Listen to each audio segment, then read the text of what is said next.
Yes, good old TJ.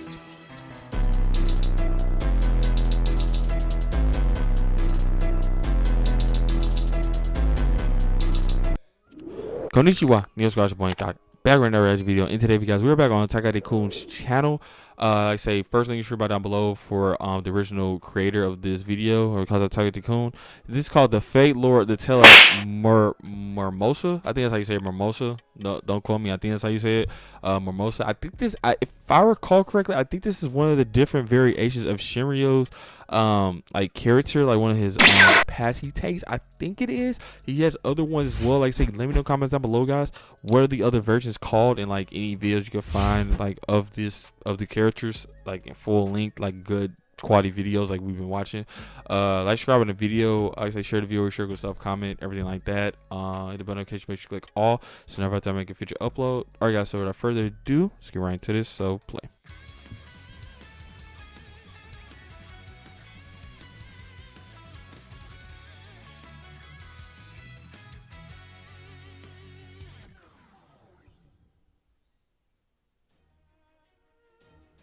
The Sengoku Jidai, or Warring States period of Japan, is a time of rampant bloodshed.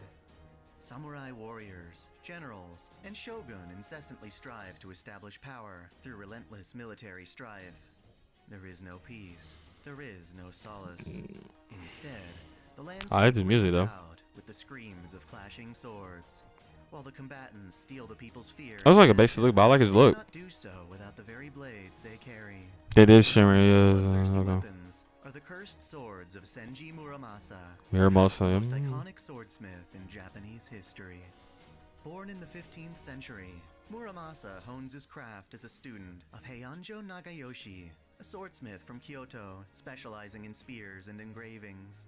He goes on to establish his own Muramasa School of Swordsmithing in Ise Province, producing blades dated to be as early as 1501. While Man has no Muramasa armor, but his blades are look, famed the for little their red, superb little like sharpness, sleeping. they are feared as So it's having like cool. inherited Muramasa's ill and maddened mind. The blades are seen as living beings that thirst for blood, unable to be returned to their sheaths unfulfilled. Swordsmen are driven to murder or claim their own lives in this endeavor. In many cases, Remember you Muramasa's combine like blades all are of his forged alternate like demonic versions and you put them all attributes into in like an attempt one to create an area. ultimate They on a blade team. I wonder capable can you of beat slicing them? not only organic matter, but also spiritual and conceptual targets with ease. Senji Muramasa's swords feature unusual characteristics in their craftsmanship.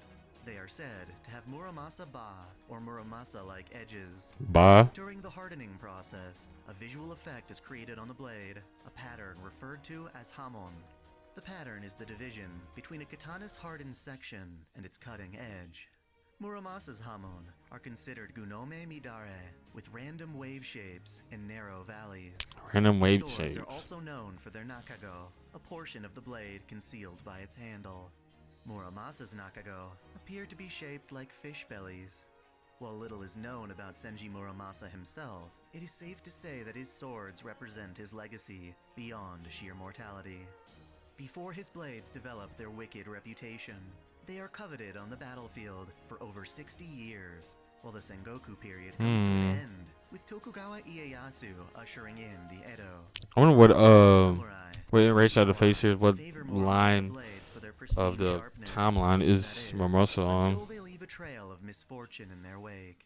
Ieyasu's grandfather, Matsudaira Kiyoyasu, is accidentally killed by his vassal with a Muramasa. Iwamatsu Hachiya loses his mind in a bout of drinking and stabs Ieyasu's father with another. Ieyasu's first son, Matsudaira Nobuyasu, is forced to commit seppuku and is beheaded by yet another Muramasa. While Ieyasu admires and owns two of the blades, passing them down the Tokugawa line as family heirlooms, future generations of the shogunate come to think of them as sinister. For this very reason, Muramasa's swords become a symbol of rebellion for anti-Tokugawa factions. That's definitely gotta be showing you like one of his other forms look just like him. Is considered a curse Right there, against the no. shogunate, with his blades being wielded in battle all the way through the Bakumatsu period and the Boshin War. The sword's popularity even inspires forgeries to satisfy demand. As a result, only one of these many fine blades is designated as an important artwork in Japan. The Myoho Muramasa, once possessed by Nabeshima Katsushige, first daimyo of Saga, can still be admired to this day. That said, Senji That's some long Muramasa's curvy ones, the crafted more Daimyo. powerful and Long mysterious curvy katana, blades. such as the Muramasa Kishirai, bloodthirst. I know about that because it's Soul Calibur. Famously wielded by Yukimura Sanada. This blade transcends the realm of demons, instead being imbued by a minor god that attempts to control its wielder. From birth to death, it appears that Senji Muramasa is a man who dedicates his entire being to creating a sword that can purge hate, cleaving through karma and destiny. While nothing he's done in life is particularly heroic, his talents prove to be useful in preserving the human order.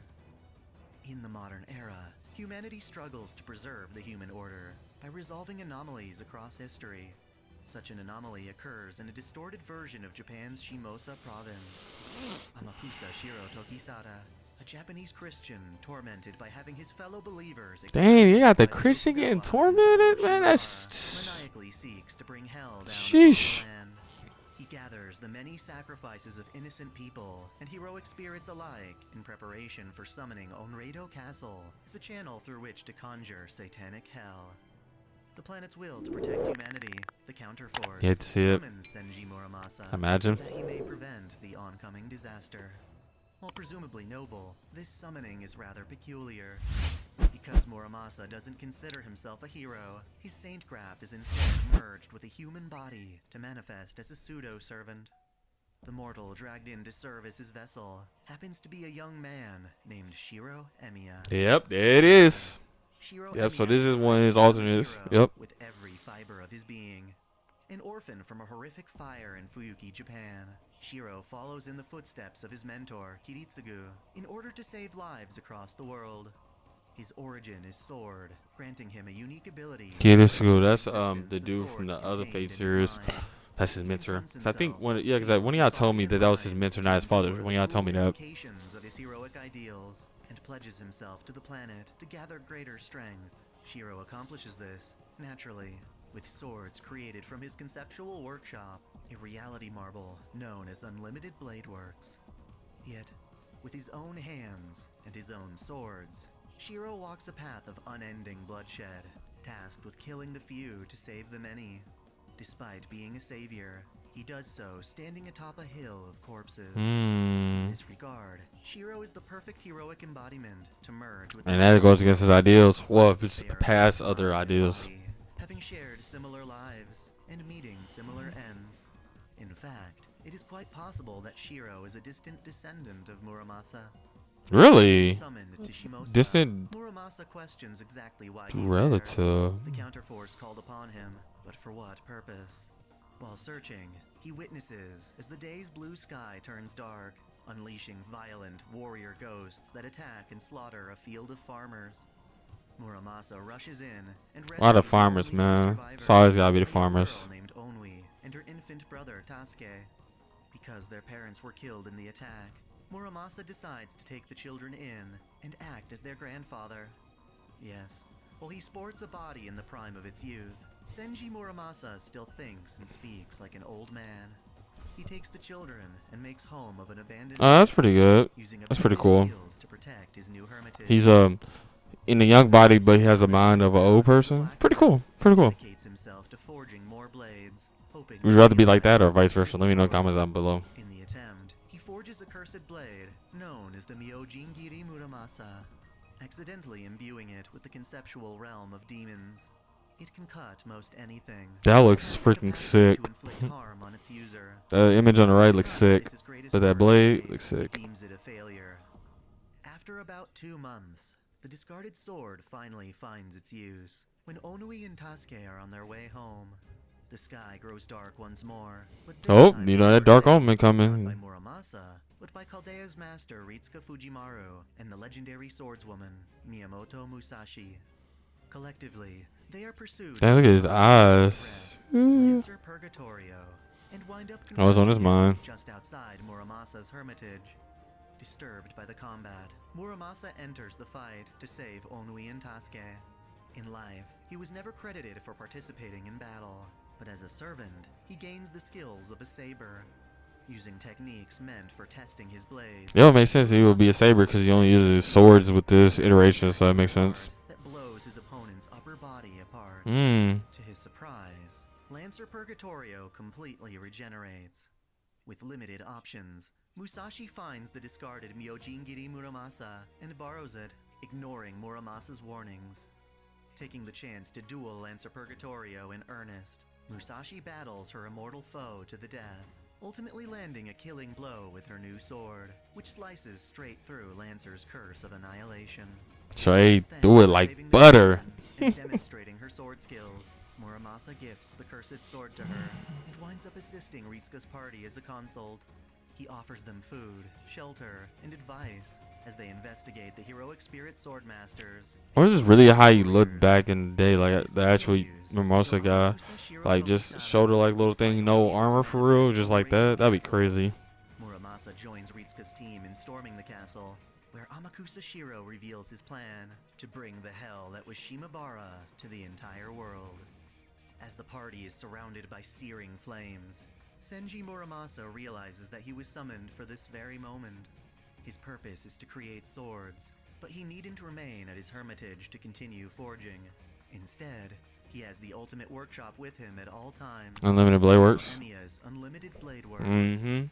Through this Yep. reality marble, Muramasa uses the realm's countless blades. That broken marble. Ultimate blade, the demonic sword, Tsumugari Muramasa.